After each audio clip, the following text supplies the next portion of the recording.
सवात में सैलाब की तबाहकारियों के बाद इमदादी सरगर्मियां जारी हैं। मुतासरीन को किन मुश्किलात का सामना है, जान लेते हैं अब्दुल्ला शीरीन से। अब्दुल्ला, अपडेट कीजिएगा। आज बिल्कुल आज भी बिजली का निज़ाम दरहम बरहम है और यहाँ पर लोगों को रात के वक्त भी काफ़ी मुश्किलात रहती हैं। और ख़ासकर यहाँ पर जब लोगों से हमारी बात हुई तो उनका ये कहना है कि इतने दिन गुजर गए और अभी तक बिजली का निज़ाम जो है वो ठीक ना हो सका और यहाँ पर पानी की भी शदीद किल्लत है।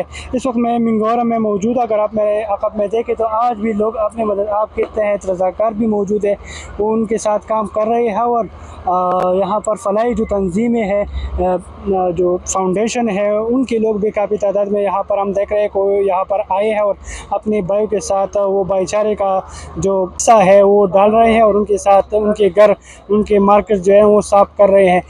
लेकिन उन्होंने हुकूमत से मुतालबा किया है कि यहाँ पर हमारे जो छोटे बड़े मसाइल हैं, जैसे बिजली का निज़ाम हो गया, सुई गैस का निज़ाम हो गया और इसी तरह पानी की यहाँ पर शदीद किल्लत जो है ना वो पैदा हो रही है, तो इस हवाले से हुकूमत को भी ठोस इक़दाम उठाने चाहिए ताकि यहाँ पर जो शहरियों की जो मुश्किलात है उसमें थोड़ी बहुत सी कमी आ सके। जी। Blue world city Khyber Pakhtunkhwa के सैलाब मुतासरीन की इमदाद के लिए पेश